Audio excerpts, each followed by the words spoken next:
Welcome. Put your devices down and listen. These are confessions, not fiction. 3 things that were typed in the dark, by people who thought nobody was watching.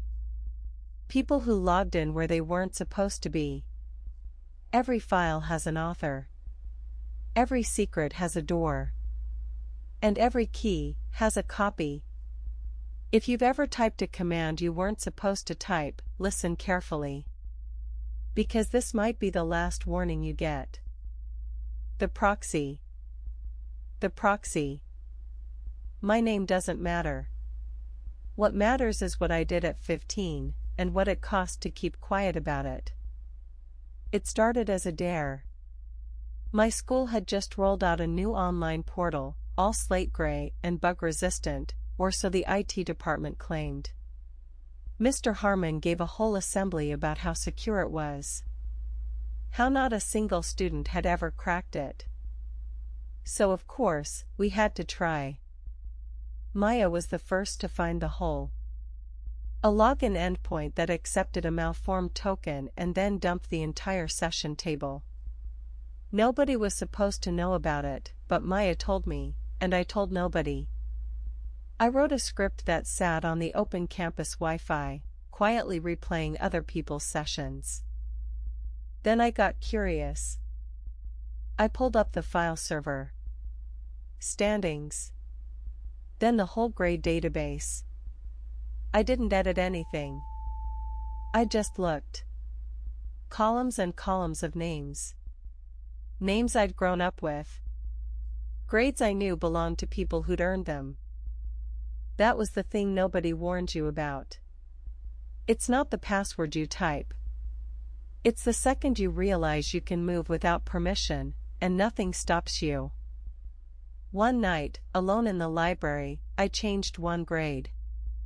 One single grade, from an F to a B, for a girl who'd been crying in the bathroom that morning because she'd failed again. I told myself it was mercy.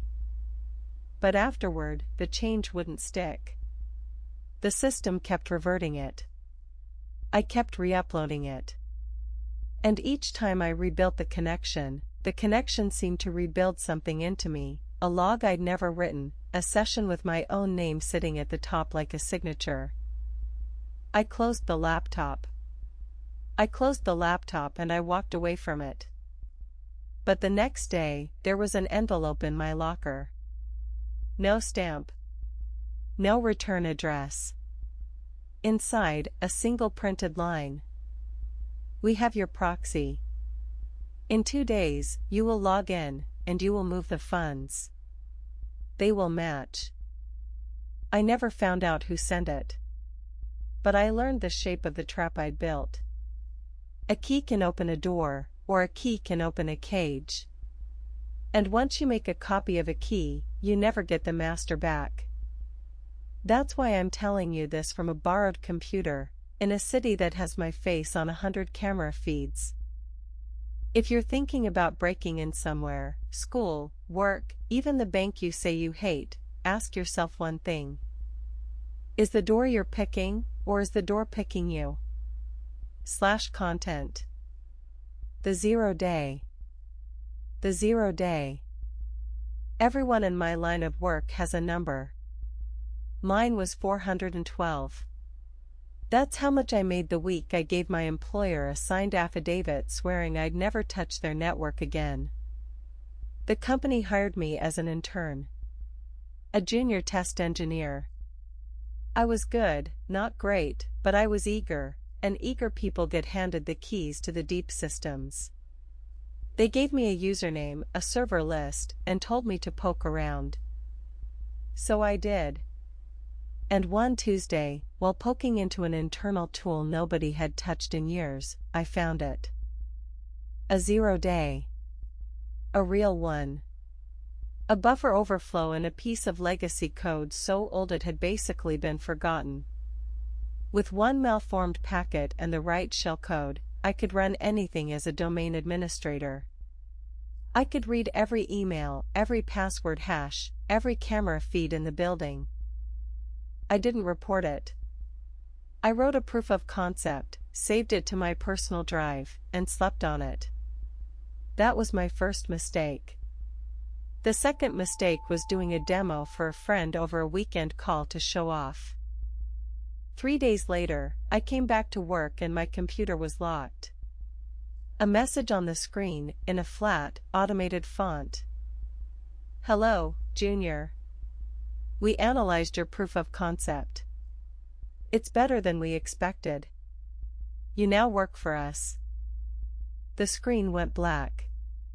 Then, one by one, files began to rename themselves inside my own workspace. My backups. My letters of recommendation. My job offers. All of them locked behind a ransom note with a clock. I ran to HR, told them my contract was ending, and took my trauma and my paranoia to a coffee shop. I thought that would be the end of it. But the whole point of a 0 day is that it burns a hole straight through the thing you thought was safe. That night, my phone lit up. A message from an unknown number, and attached, a video. In the video, it was me. Working late. Walking to my car. Entering my apartment. Shot after shot, pulled from cameras I'd never known existed. "You made a key," said the voice. "We now hold the copy. Do not worry about your laptop. It was never the thing at risk." I never found out who they were. But I learned 2 things in one horrible week. First, a vulnerability is only ever an invitation. It tells you what's possible, not who's watching. And second, they say you should never click a link you don't trust. But the truth is worse. The links you think you control are the ones that control you. I'm not the intern who found a bug anymore. I'm the warning you find in a folder you're not supposed to open. /new_text. The bait. The bait. I built the ransomware. I'm not proud of it, but I'm honest, which is more than most of my clients can say. It was good work, clean code, self-deleting, no fingerprints left behind. I sold it for a flat fee and a cut of the take. Then a man I'll call Elias hired me to do a special job. Not to send the ransomware out. To run it against a small payday loan company he called Soft and Juicy. $20,000 up front, and a promise there'd be more where that came from. The target was a negligence case. Their backups hadn't been tested in years. Their antivirus was 3 versions out of date. It would be over before lunch. But the thing about a good operator is that they never use the same tool twice for the same job. And the thing about a bad target is that sometimes, they're not as soft as they look. I launched the payload at 2:47 a.m. The dialogues popped up, the share counter climbed, and the decryptor I'd quietly built for myself turned out not to exist. Because somewhere inside that loan company's laughably weak network, someone had planted a jammer, a counter payload, that had been waiting, dormant, for years. Waiting for exactly my signature. It wasn't a company. It was a honeypot. A trap baited with a weak-looking network, designed to catch ransomware operators exactly like me. By dawn, my own personal machine was the one blinking with the ransom note. My own backups were the ones being renamed. And my favorite wallet account, the one where I parked every fee, was clean. Gone. Wiped by the very toolkit I'd sold. I got one message. From the same address Elias used. It said, "You thought you were the predator. Good job with the toolkit. Now enjoy being the prey." They didn't want my money. They wanted the lesson. And they wanted me to understand that every payload has a reverse, and every hunter is hunting somewhere inside the dark territory of a bigger hunter. I disappeared after that. New city. New phone. Dead man sim. I don't build ransomware anymore. But sometimes, late at night, my old laptop, the one I threw into a river, will light up on its own.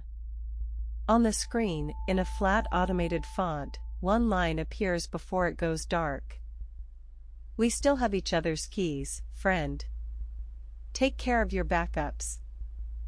I am writing this because if you're considering the trade, you deserve to know the truth. The internet is not a jungle you enter. It's a mirror you hold up. And whatever beast you aim at it, it aims back. /new_text.